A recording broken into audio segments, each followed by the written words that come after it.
welcome to this workshop. And it's, I know, not an easy topic, so congratulations on having the guts to actually show up and really deal with what we're dealing with here. Let me introduce myself. My name is Renate Reimann. I'm the owner and founder of Fresh Life Coaching, and my specialty is procrastination, which works well with what Alan is doing. That's my specialty too. Ooh, perfect. So we should hook up. So just wait a while.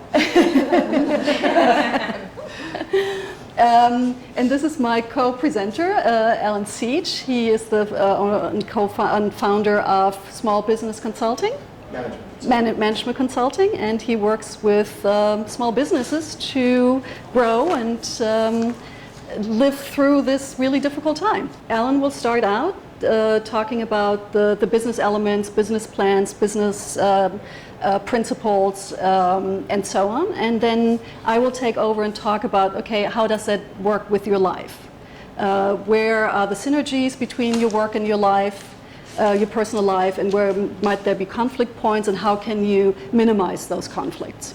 And also just general sort of thinking about how can you stay sane during this very difficult time. I am Alan Siege, and you know, the reason that we're doing this is because these really are pretty unusual times we're living in, and there's an awful lot of people who are in business in this area. You can call them small business people, you can call yourselves solopreneurs, but you are making a living, often doing something by yourself or maybe just with a few people.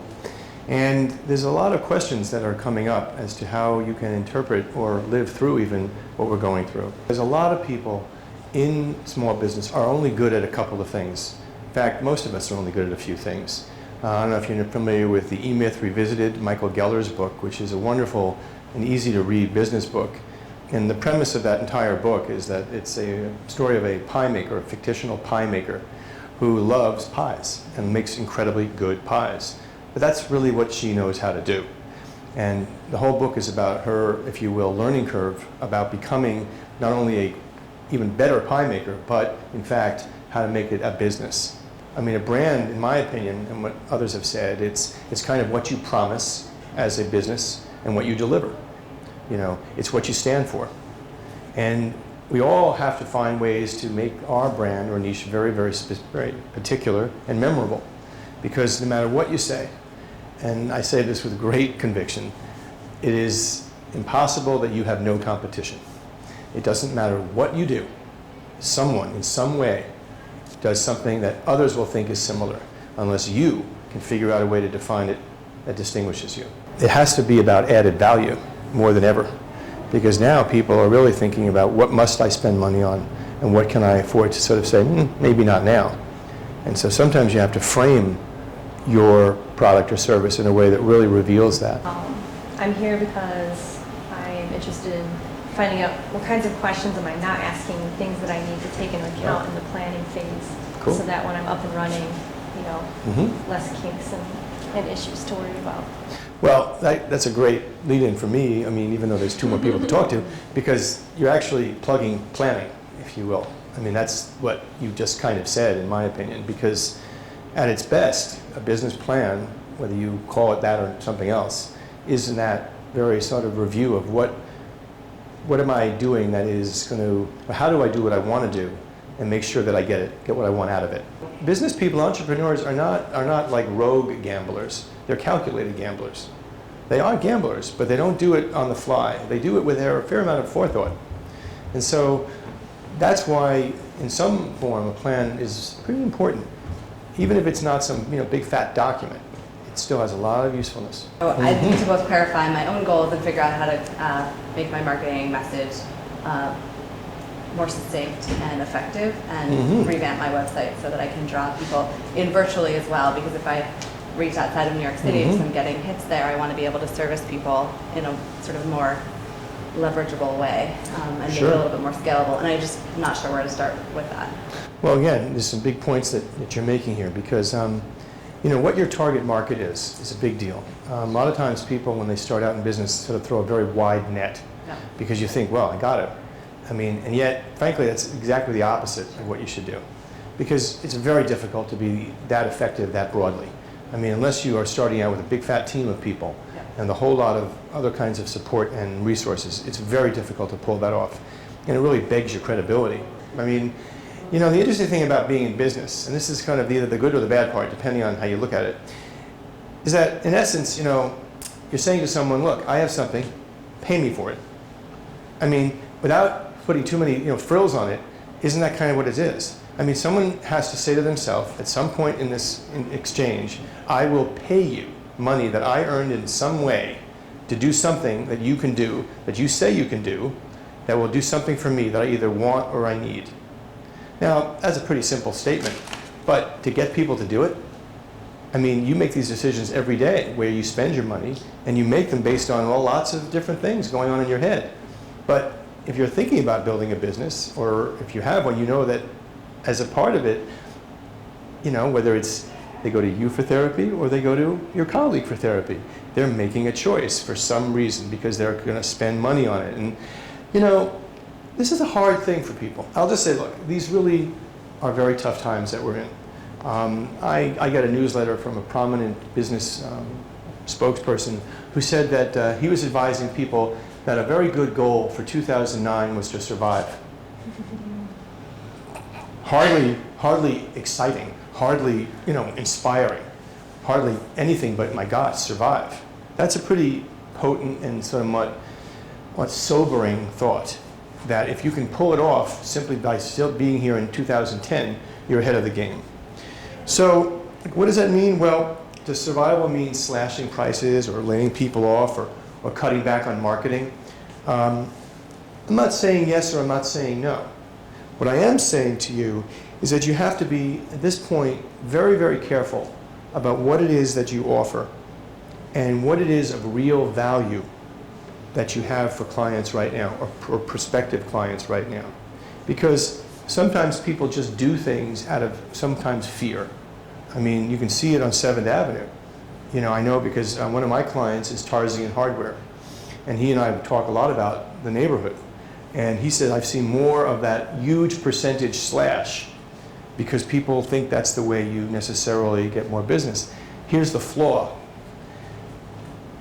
If you can slash prices 75, 80%, does that mean that last week you were ripping me off? Well, how can you do that? Never mind what it means to you personally in terms of your revenue, but what does it say about what you were charging? So it's not necessarily a great thing. The point, therefore, is why you need more than ever to plan, so that you have a sense of possibly how to deal with different contingencies that they come up. The idea behind a plan in its best sense, it's like what if scenarios. What if this happens? Then what might I do? What if that happens? What might I do? I mean, the idea is to pose them to yourself or with someone and imagine what way you could handle it. What might you say if people said this to you about what you offer, so that you're prepared. I will say that among the things I work on with people is how you communicate with people, so that you really are sensitive. I mean, you are in the, you know, listening business. I mean, that's what you do, a lot of you. So you have to sort of fine-tune that listening so that you can hear not just their problem, but what is it that might make them want to get help from you.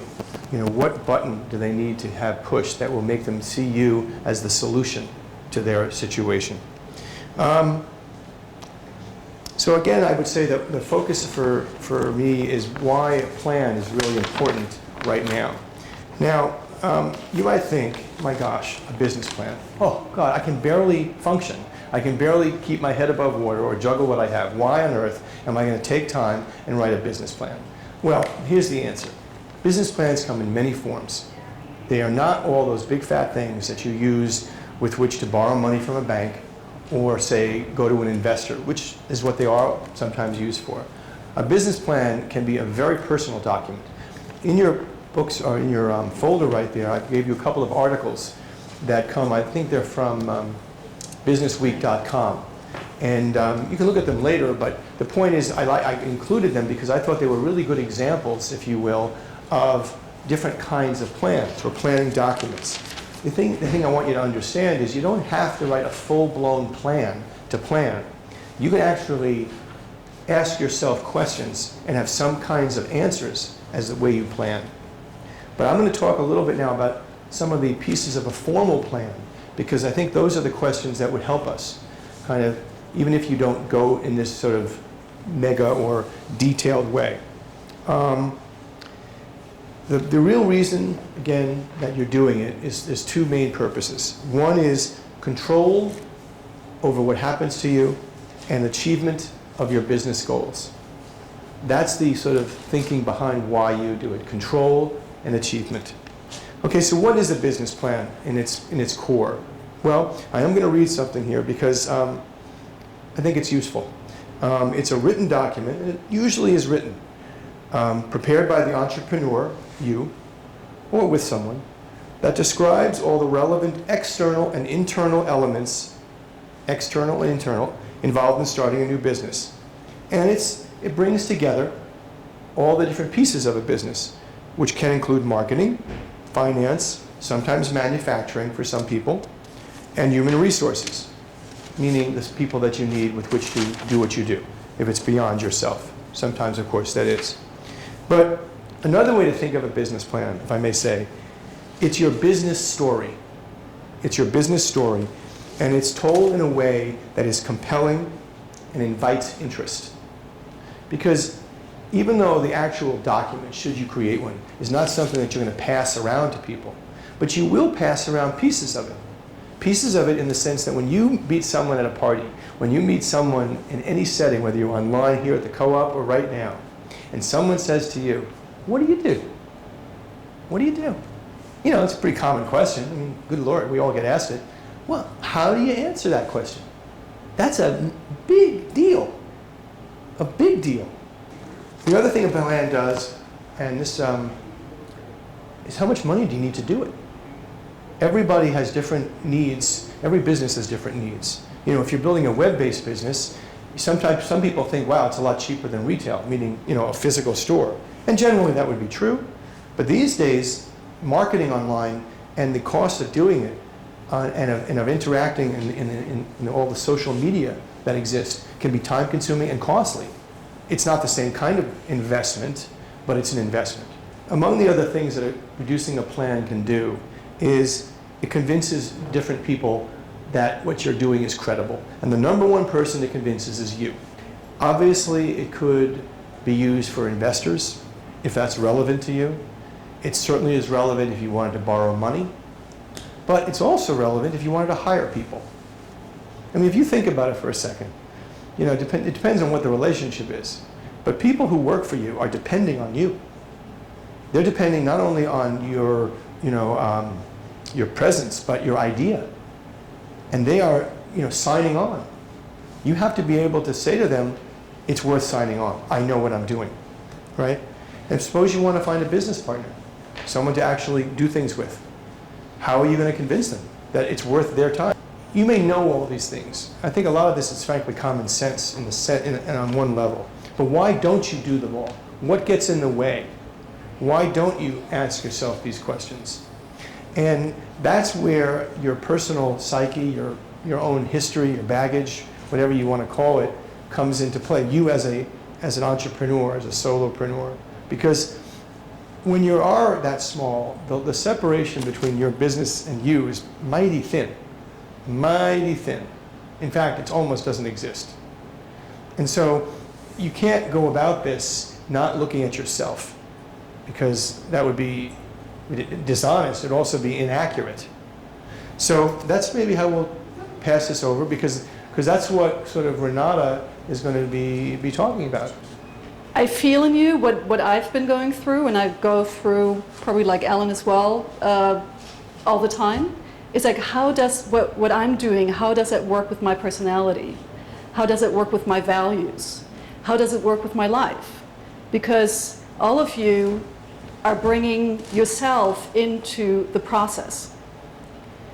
And it says a lot about yourself, how you market yourself, how you put yourself out there. And then it also says a lot for you, what is coming back to you. So instead of looking like, okay, this is the business plan, this is a marketing plan, and now just move forward, it's like, okay, who am I in this? How does my personal life fit into? What is it I'm comfortable with and what I'm not comfortable with? Because if you're just going to using some book or you're using some website or like some advice, but it's not really integrated into who you are, it will come off as very strange. And less so the more objective your product is. Like if you sell roach traps, it's probably not that important who you are, but as a therapist, that's basically the main part. Is like how you interact with other people. The thing about targeting a market can be very stressful, and I've gone through this too. And I mean, I've settled on my niche as dealing with procrastination, and it took a while to do that. Because it's like, I can do everything for everybody as a coach. You were procrastinating. Well, I'm actually not a procrastinator, but the clients I worked with are procrastinating. And I could see that my work with them made a huge difference. Like from not being able to work more than an hour or 2 hours a day, or just not doing any work for days on end, then crashing and working like 12-hour days for 3 days, and then not being able to work again. Working with this particular individual, she's now, after like 3 years now that I work with her, she says she's working like 6 hours a day comfortably, telecommuting, has control over her life, and is doing tons of other stuff. Like she's in the theater productions and doing lots of like social activism, and it's because of the work I did with her. So, which means now I'm talking to people who have some kind of procrastination issue. But it's not necessarily the people who procrastinate so much that they can't even leave the house. It's people who are actually quite energetic and very even ambitious, but they've hit a roadblock and they stopped moving. And so that's the people I work with. To come to that, however, I had to let go of I'm everything for everybody. A lot of young mothers face the same problem. Because if you have small kids and you want to build your business or grow your business, there are two parts of your life that are incredibly demanding, which could be basically all your time besides sleeping and eating, and all this could be easily eaten up by it. Sorry. I have a question, like what percentage of the time when you're working on your business do you spend at home versus out of the house?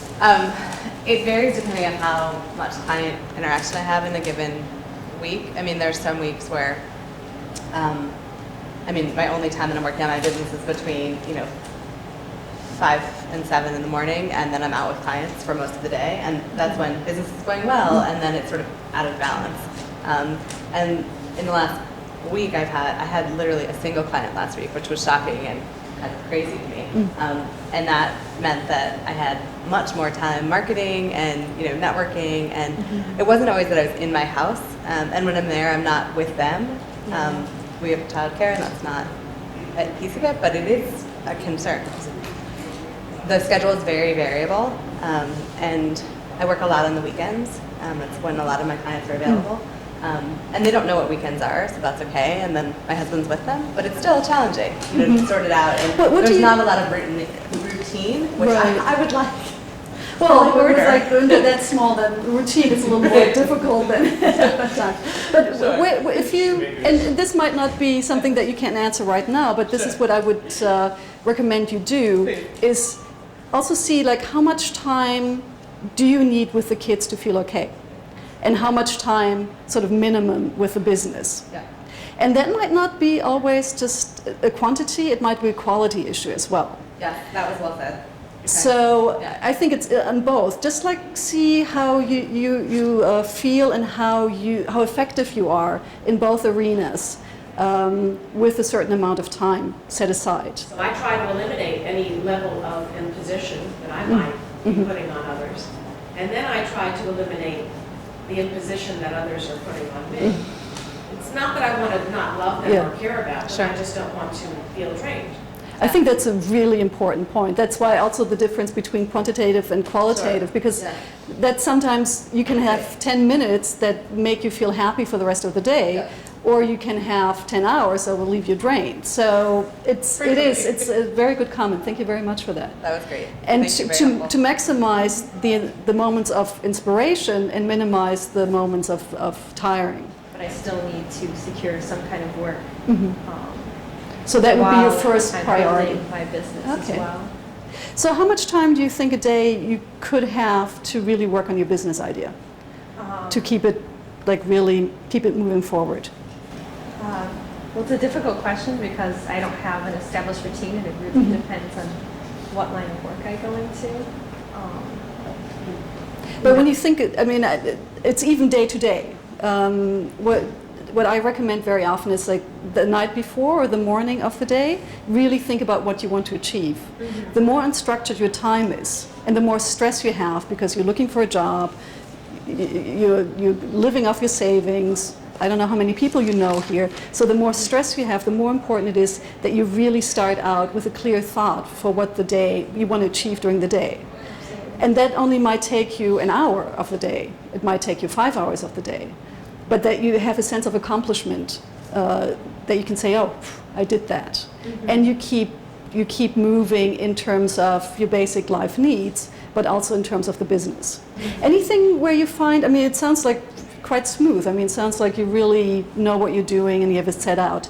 Do you anticipate anything that might come in the way or might sort of make it a little more difficult to keep this pace going? I think the biggest like stress factor kind of looming over me is I can't stand a 9-to-5 job. Like, you know, even when I was in high school, I hated having, you know, I have to be at this hour to this hour, you know, every single day, day in, day out. I like the flexibility. I'm more task-oriented, like you were saying. I'd rather think of like, this is my goal, and if I can get it done in an hour, you know, why sit at a desk for 8, Right. you know? Well, that is a great thing to have being an entrepreneur, because I think that's, I mean, I share that with you. And a lot of finding people something, who are in business for themselves, they might make more money doing something else, but that level of freedom and control over your life is sort of a real benefit. Maybe what to take away from here is really what you do in your business has to also fit into your value system. But also, And growing those two together. And I think it's a lot about redefining what your business is about, away from sort of, in your case, from sort of a capitalist view. It's like, okay, this product should cost $150. If you don't have $150, you don't get the product. There are creative ways out there to get away from, okay, this is my value system and this is like capitalism, and they just don't work at all. Thank you so much for coming. Really? It was a pleasure having you. And maybe just while wrapping up, anything top of mind, what was most helpful to you today? But we're also going to ask you to perhaps write it down. So we can figure out Oh, that's true too, yeah. Thanks. Thank you. And those folders are for you. There's also, both have complimentary free sessions if you want to check out. Let me give you one of us, or both of us, to meet with you. Moving your business forward. And, you know, you can reach out to us. We're happy to do it. It's obviously